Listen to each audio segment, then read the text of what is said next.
আমি যদি একটা চাঁদাবাজকে, আমি যদি একটা মদখোরকে, আমি যদি একটা জেনাকারকে, আর যার ভিতরে রাসূলের আদর্শ নাই, যার ভিতরে রাসূলের কোনো সুন্নাহ নাই, এরকম একটা নেতাকে যদি আমি নির্বাচিত করি, এই নেতার দ্বারা কখনো সঠিক বিচার আশা করা যায়?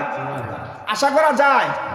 তাহলে আপনি যদি এরকম একটা নেতা নির্বাচন করার ক্ষেত্রে আপনার যদি ভূমিকা থাকে, আপনার ভোটের দ্বারা, আপনার সমর্থনের দ্বারা যদি একজন এরকম চাঁদাবাজ, এরকম করে টেন্ডারবাজ, এরকম করে একজন ধর্ষক, একজন চোর যদি কি হয় নেতৃত্ব পায়, নেতৃত্ব পাওয়ার পরে যত অপকর্ম করবে, যত চাঁদাবাজি করবে, যত খারাপ কাজ করবে, প্রত্যেকটা কাজের ভাগিদার সে যেমন গুনাহগার হবে, আপনি তাকে নির্বাচিত করার কারণে সম্পূর্ণ গুনার ভাগ আপনার আমলনামায় আসবে। বলেন ঠিক কিনা? এটা আমার কথা না আল্লাহর কথা? আল্লাহর কথা। এই কথা বললে বলে হুজুর রাজনীতি করে। কি করে?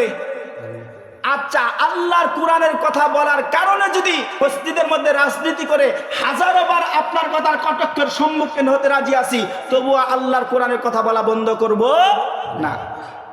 কারণ আল্লাহ আমাকে বলতে বলছেন, আমি বলেই যাব। মানা না মানা আপনার দায়িত্ব।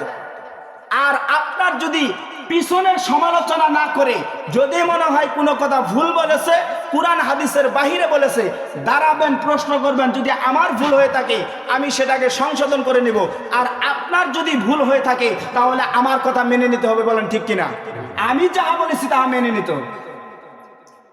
কারণ আমি আমার কথা বলি না, বলি আল্লাহর কথা। কার কথা? আল্লাহর কথা, কোরআনের কথা। তাহলে আল্লাহ তাআলা বলে দিয়েছেন যে তোমরা এমন একজন ব্যক্তিকে নেতা নির্বাচিত করো যে মানুষের মাঝে যখন বিচার কার্য ফায়সালা করবে তখন ন্যায়ভাবে বিচার কার্য ফায়সালা করবে।